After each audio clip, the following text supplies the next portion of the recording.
I didn't think I did anything wrong. I only joked that my husband was too old to satisfy me. But then the bank machine swallowed my card, and I realized he hadn't just left. He had prepared. My name is Lyra Anselm. I am 34, and I swear I did not mean anything by it when I called my husband too old to satisfy me. It was supposed to be funny, a little remark to make people laugh, but somehow it turned into this disaster. Marcus, my husband of 11 years, has always been steady, quiet, almost boring in how predictable he is. He works in logistics, comes home at the same time, eats dinner, helps the kids with homework, and goes to bed early. People call that reliable, but to me it always felt like he was fading into the background of life. I work as a receptionist at a dental clinic. Nothing glamorous, but at least it gives me stories to tell. That is where I met Ethan, the young trainer from the gym next door. He made me feel noticed, alive, like I was not just a wife and a mother, but still a woman someone could look at. I told myself it was harmless, just coffee breaks and compliments, but part of me wanted Marcus to notice the difference, to see how stale he had become. At a family dinner one night, with my sister and his mother present, the joke slipped out. I laughed, saying Marcus was too old to keep up with me anymore, and that maybe I needed someone younger. The table went silent except for nervous chuckles, and Marcus's face turned pale. He left early with the kids, while I insisted everyone was being dramatic. My parents told me later that I had gone too far, but I thought Marcus would get over it like he always did.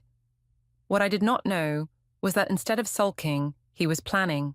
And when my bank card stopped working and I came home to half-empty closets, I realized just how much planning he had done. It started at home, as most things do, quiet and ordinary, before it turned into something I never expected. Marcus had cooked dinner, as he often did, because he claimed he was better at it. I never argued. Let him stand at the stove like some hero. It just made me look like I had a man who cared. My sister Clara was there that night with her partner, and of course his mother Nora insisted on joining too. The kids were at the table, Sophie chattering about her school project, and Liam trying to sneak extra bread rolls when no one was watching. I wanted the night to feel warm, lively, like a picture of a happy family, but Marcus ruined it with his silence. He sat there listening, answering when spoken to, never taking the lead. To me, it was embarrassing. I wanted him to show energy, to prove he was more than just routine. So, I filled the silence myself. I told a story about a patient at work who made me laugh, and Clara laughed along, but Marcus just nodded. I could feel myself getting irritated, and that's when I slipped into my usual role. The entertainer, the one who says things to make everyone laugh. I said Marcus always double-checked everything, that he was so cautious he even measured how much salt to put on his food. Everyone chuckled, even Nora, though her smile was tight. Marcus kept eating, but I wanted more. I wanted to see if I could get him to break his shell. So I added that he was practically an old man already, too tired for anything fun, always acting like bedtime was his favorite part of the day. Clara gave me a look across the table, like I should stop, but I waved it off. It was just a joke. Sophie asked what I meant, and I brushed it away, saying Daddy liked his naps more than adventures. People laughed again, though it was that awkward kind of laugh that makes you wonder if they're laughing with you or at you. Marcus put down his fork slowly and asked if I was finished. His voice was calm, too calm. I smirked and said I was only warming up. That's when Nora spoke up, saying I should be careful with my words. Her tone cut through the air, sharp and cold. I rolled my eyes and said Marcus knew I was joking, that he always played the victim when I teased him. Marcus excused himself from the table after that, saying he was tired. He kissed Sophie on the head, told Liam to finish his vegetables, and walked down the hall. Clara stared at me, whispered that I had gone too far, but I just laughed and said he would get over it by morning. After dinner, when everyone left, I found him in the guest room with a pillow and blanket. I asked if he was seriously moving in there over a harmless joke. He said he needed space. I told him he was embarrassing me, that he made me look like the bad guy. He didn't respond, just turned off the light and rolled over. I stood there in the doorway, angry that he would treat me like I had committed some crime when all I had done was liven up the evening. The next morning, he made breakfast for the kids as if nothing had happened, helping Sophie with her shoes and Liam with his backpack. He said goodbye to them, kissed their heads, and left for work without even looking at me. I tried to call Clara later, hoping she would back me up, but she only said maybe Marcus deserved more respect than I gave him. That stung. I told her she was always too quick to take his side. She sighed and said she didn't want to be in the middle. That silence from her felt like betrayal. My parents, when I complained, told me Marcus was too sensitive, that men of his age always got insecure when women teased them. Their words soothed me, made me feel justified. I told myself I had done nothing wrong, that Marcus was punishing me for being honest. But when I passed by the guest room that night and saw him working on his laptop, typing quickly and closing it when I entered, a strange unease settled in my chest. I asked what he was doing, and he said work. His voice was calm again, steady, like he had drawn a line I couldn't see. I laughed, said he was secretive, and walked away, pretending it didn't matter. But it did matter. The look in his eyes told me something had shifted, something I couldn't name. And for the first time, I wondered if maybe my joke had opened a door I couldn't close. Work became my safe place after that dinner. At the clinic, I was the one people noticed. Patients smiled at me, co-workers asked about my weekend, and no one sat in silence making me feel like I was dragging a corpse through life. Next door at the gym, Ethan was always there with his easy grin and his way of leaning in just close enough to make me feel alive again. He was 31, younger, fitter, the kind of man who looked at me like I was not just somebody's wife or mother, but a woman who still had something to offer. It started with casual chats at the coffee shop. He'd ask if I wanted a latte after work, and I'd say yes, telling myself it was harmless. He complimented my new haircut, noticed my shoes, even joked that I had more energy than half the younger women in his classes. I would laugh, and inside it felt like a spark. At home, Marcus noticed my late arrivals. He asked why I was always staying out. I told him I had extra work, that the clinic was short-staffed, and he needed to stop being paranoid. He asked once if I was seeing someone. I laughed in his face and said only insecure men asked questions like that. He went silent again, which made me angry. I wanted a fight, some proof that he cared, but instead he gave me nothing but calm. The kids sensed the shift. Sophie asked why Daddy ate in the guest room now. I said he snored too much, but the way she looked at me made me feel judged. Even Liam, too young to understand, grew quiet at dinner when Marcus and I spoke barely a word. I told myself it was temporary, that Marcus was sulking and would eventually snap out of it. But then Nora came over uninvited one evening.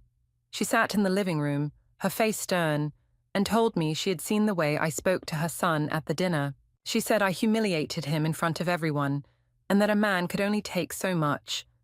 I smiled tightly and said Marcus needed to grow thicker skin. She shook her head and warned me that I was digging a hole I wouldn't be able to climb out of. I rolled my eyes after she left, but her words lingered longer than I wanted to admit. At work, Ethan filled the space. He asked if Marcus appreciated me, and I told him Marcus barely looked at me anymore. He smirked and said Marcus was a fool. That smirk became a little lifeline, something I replayed in my head when I was angry at home. I started dressing nicer for work, fixing my hair differently, putting on lipstick before leaving the house. Marcus noticed. He asked why I put in so much effort for patients when I barely tried at home. I told him he was imagining things. I accused him of being controlling, of trying to make me feel guilty for having standards. He went quiet again. Only this time he looked at me for a long moment, like he was memorizing me. That unsettled me more than anything. One night, I left my phone on the counter while putting the kids to bed. When I came back, Marcus was sitting there, the phone face down. He didn't say a word, but I knew he had seen the message from Ethan. It was nothing explicit, just a line about how I made the gym brighter when I walked in. But the meaning was obvious. I accused him of snooping, of violating my privacy. He said he hadn't touched anything, just saw the screen light up. His calm tone made me furious. I wanted him to scream, to call me out, to give me the drama I could twist back on him. But instead, he stood, said he had work to do, and left me standing there with my heart racing. I called Clara that night, expecting sympathy, but she sounded tired of my stories. She said maybe I should think about how Marcus felt, that not everything had to be a joke at his expense. I snapped that she was always on his side, that she couldn't stand me being the center of attention. She grew quiet and said she didn't want to talk about it anymore. I hung up angry, but inside I felt abandoned. Even my sister was pulling away. My parents, when I told them Marcus was being controlling, dismissed it. My mother said men always get insecure when they hit their 40s. My father said Marcus should be grateful to have me. Their words soothed me, gave me permission to keep doing what I was doing. I convinced myself Marcus was the problem, not me. The following week, Ethan asked if I wanted to grab a drink after work. I said yes without hesitation. At the bar, he leaned in close and said I deserved better, someone younger, someone who could keep up. I laughed and agreed, feeling bold, invincible. But when I came home, Marcus was waiting at the table. He asked how my day was. I said fine. He asked if I had anything I wanted to tell him. I told him he was acting like a detective and needed to stop. He nodded slowly, like he had expected that answer, and slid a folder into the drawer beside him. He didn't look angry. He looked calm, prepared, almost finished with me. That look stayed with me all night, heavier than any fight we had ever had. The family dinner at the restaurant was supposed to be easy. I thought if I got everyone out of the house, away from the heavy silence Marcus carried around, things would feel normal again. I booked a table, invited Clara, my parents, and of course Nora, because she would never forgive us if she was left out. Sophie and Liam came too, dressed neatly, excited to order their favorite meals. The restaurant was warm and buzzing, filled with voices and clinking glasses, and I told myself this was my chance to shine. From the start, Marcus was quiet. He ordered water, barely touched the bread basket, and sat there like a shadow. I filled the silence the way I always did, telling funny stories about work, about Ethan's gym classes, though I left his name out, and even about how hard it was to manage everything when Marcus checked out. My parents laughed along.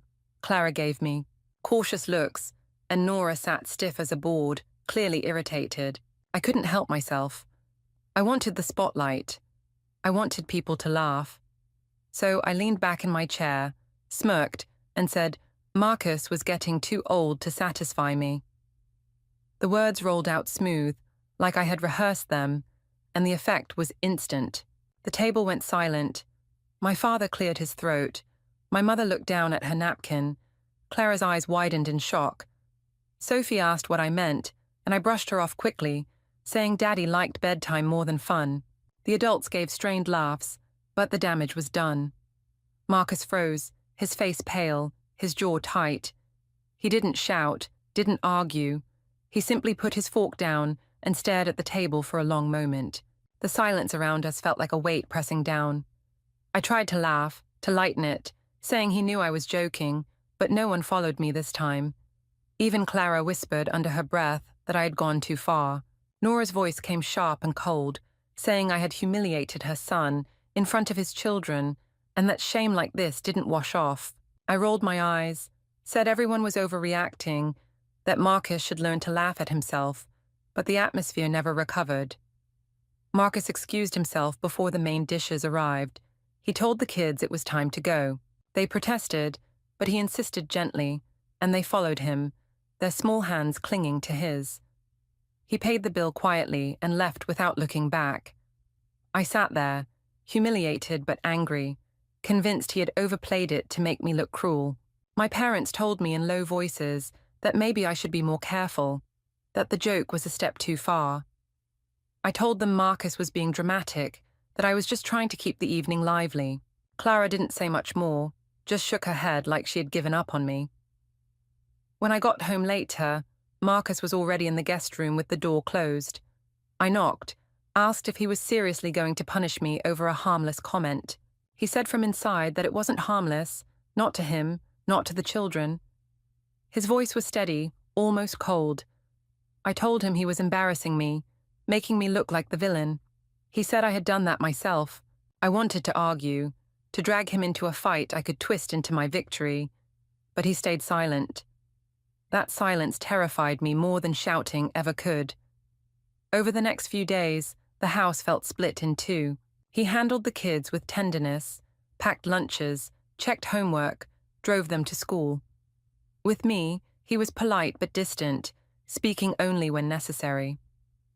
I tried to provoke him, saying maybe Ethan could give me the attention I needed. He didn't react, not even a flinch. It was like talking to a wall, only this wall was slowly moving further away, taking everything with it. The kids noticed. Sophie asked me why Daddy never laughed anymore. I told her he was tired, that he needed to loosen up. But her eyes filled with doubt, and I hated that look. Liam started clinging to Marcus more, following him around the house, leaving me sitting alone at the table. Clara stopped answering my texts altogether. When I finally called, she said she didn't want to be in the middle, that she was tired of hearing me defend myself. I told her she was abandoning me, but she just said she couldn't keep pretending I was right. Even my parents grew quiet, avoiding the topic whenever I tried to complain. Only Nora was loud, her disapproval sharp every time I saw her. She said Marcus deserved respect, and that if I couldn't give it, he should find a way to protect himself. I laughed in her face, but inside, unease was growing. The cliffhanger came one night when Marcus came home later than usual. He set his briefcase down, looked at me across the kitchen, and asked if I had anything new to say. I told him he was ridiculous, that I wouldn't apologize for being myself. He nodded, calm as ever, and said in that same steady tone that some things couldn't be undone. Then he went upstairs, leaving me frozen in the kitchen, unsure if he was talking about the marriage, the family, or something else entirely. That sentence lingered like a shadow, darker than any silence he had given me before. A week after the restaurant disaster, I decided I needed to reclaim the story. People were starting to look at me like I was cruel. Even Clara had turned cold, and I couldn't stand the idea of being the villain. So I arranged a night out with a few friends, dragged Clara along despite her hesitation, and picked a trendy restaurant where I could make my case. I wanted laughter, support, validation that I was not the one tearing things apart. When we sat down, drinks in hand, I launched into my version of events. I told them Marcus had been sulking for weeks, hiding in the guest room like a child, refusing to even talk. I said I had made one little joke about him being too old to keep up. And suddenly, he was acting like I had destroyed his life. I painted myself as the exhausted wife, carrying the family while my husband moped. A couple of the friends nodded politely, but the laughter I craved wasn't there. One asked gently if maybe I'd gone too far in front of the children. I brushed it off, saying kids forget everything, and that humor was part of marriage. Clara sat in silence, arms folded, eyes on her drink. I pushed harder, telling them Marcus was insecure, that he had always been older and slower, and that maybe I deserved someone who could match my energy. I even joked that younger men seemed to notice me more these days. A couple of them laughed awkwardly, but I could feel the shift. It wasn't admiration, it was discomfort. Clara finally spoke, saying I sounded cruel, that I wasn't taking responsibility for anything. Her words stung because she had always been on my side before. I snapped back that she was jealous, that she had never liked how people paid more attention to me. She sighed, said nothing, and leaned back in her chair, clearly done with me. That silence felt heavier than her words. I turned to my friends again, trying to recover, but the energy was gone. I called Marcus controlling, said he was making me look bad by keeping his distance, and claimed he was too cowardly to fight for his wife. One friend muttered that maybe he was just done fighting, and that shut me up for a moment. I hated the pity in their eyes. When I got home that night, Marcus was in the living room with papers spread across the table. He didn't hide them when I walked in. He asked if I had a good night. I said fine. He asked if I had told everyone how pathetic he was. I said they already knew. He didn't react, just gathered the papers into a neat stack and slid them into a folder. I demanded to know what he was doing. He said he was preparing. The way he said it, calm, flat, final, sent a chill down my spine. The next morning I called my mother, looking for reassurance. She said Marcus was too old-fashioned, that men of his age often couldn't keep up with younger wives, and that maybe I was right to expect more. My father muttered something about Marcus needing to stop sulking, but his voice lacked conviction. Even they were starting to pull away. Nora, however, was not quiet. She called me directly and told me her son had every right to protect himself from me. She said I had crossed lines I didn't even understand yet. I hung up on her, furious, but her words replayed in my head all day. The kids grew quieter too. Sophie clung to Marcus, asking to do her homework with him. Liam followed him around the house like a shadow. I tried to pull them back toward me, but they slipped away, drawn to his calm steadiness. It infuriated me. I told Marcus he was turning them against me. He said he didn't have to. They were watching everything on their own. That made me snap, yelling that he was pathetic, too old, and that if I wanted someone younger, I could have him. He just looked at me with those calm eyes and said nothing. His silence made me feel like I was the one unraveling. Then came the moment that shook me. I went out again with Clara, desperate to pull her back to my side.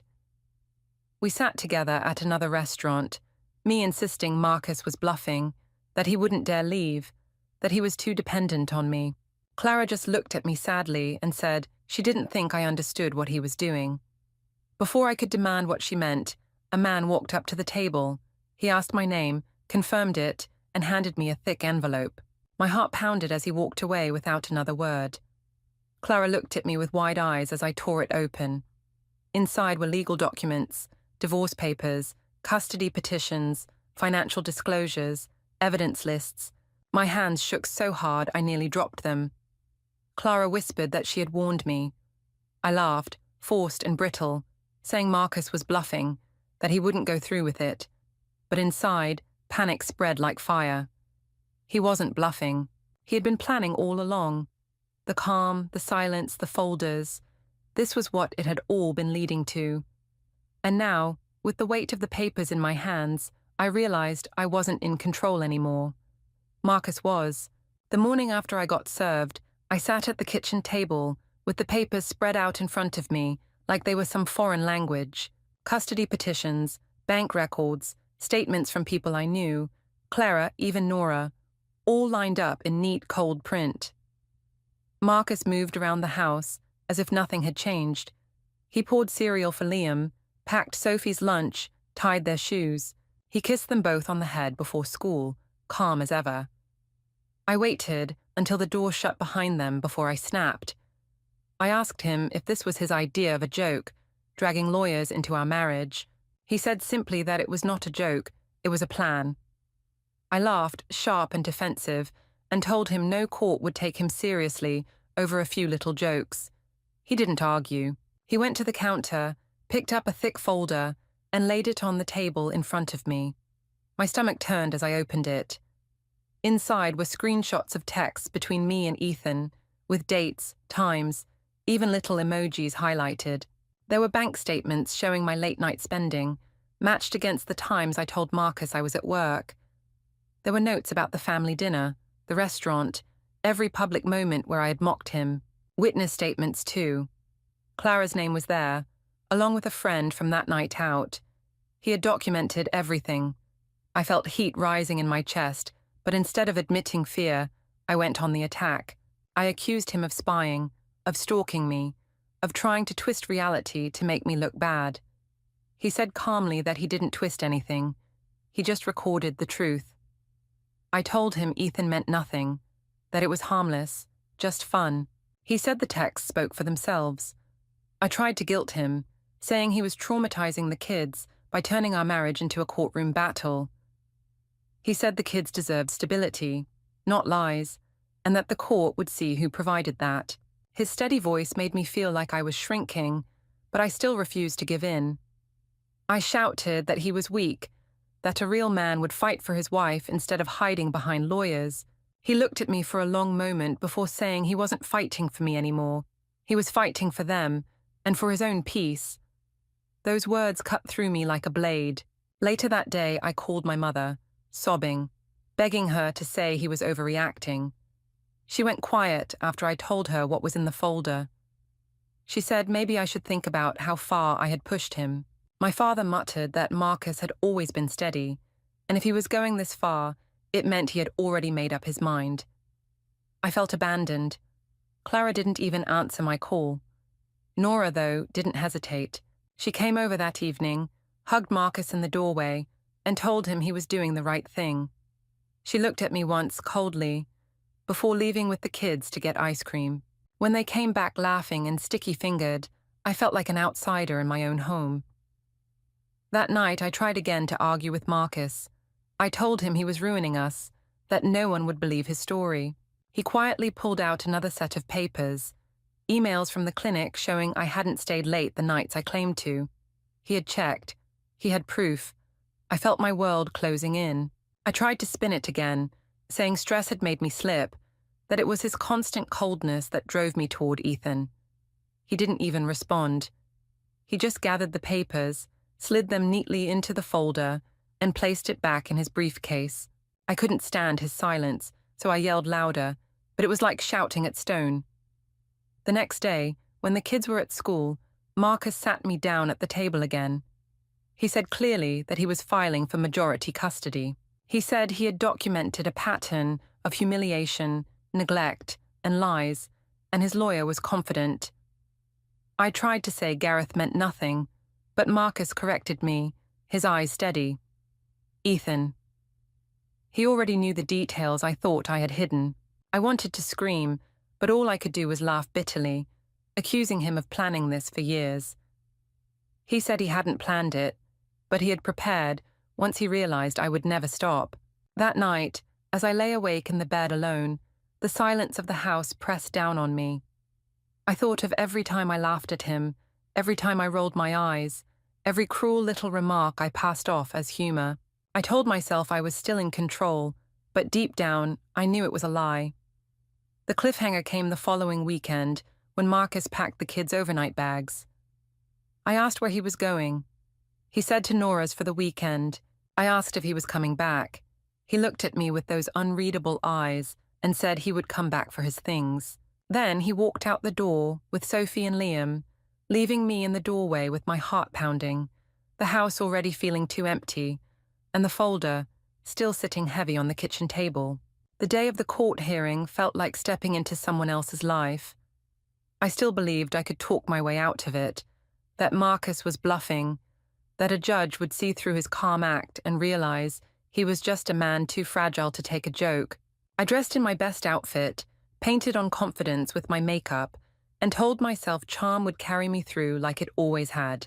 Marcus arrived in a plain grey suit, looking steady, almost boring, but beside him his lawyer carried a binder so thick it looked like a weapon. When the session began, his lawyer laid everything out in neat order. Screenshots of my texts with Ethan, time-stamped coffee receipts, emails proving I hadn't been at work when I claimed I was, bank statements showing late-night charges, even statements from Clara and Nora, written out and signed, describing how I mocked Marcus at gatherings. They had details about the restaurant, about the too old to satisfy me comment, about the kids hearing everything. Each page felt like a door closing on me. When it was my turn, I tried to explain. I said Marcus was too sensitive, that my comments were only jokes, that humor was how I kept things lively. I said Ethan meant nothing, just harmless attention. But the judge's face stayed blank, and Marcus's lawyer kept turning pages, matching my excuses to the evidence. Every denial I gave was countered with another document, another witness, another date and time. My parents sat in the back. My mother avoided my eyes. My father stared at the floor. Clara didn't even come. Nora sat straight, her face calm, but her eyes full of quiet victory. I wanted to scream that it wasn't fair, that everyone had turned against me, but the courtroom was heavy with silence. The judge spoke firmly, saying actions have consequences, and that children notice more than parents think. She said Marcus had demonstrated consistency, stability, and documentation. She said I had shown recklessness and disregard for respect. The ruling came swift and sharp. Marcus was granted primary custody of Sophie and Liam.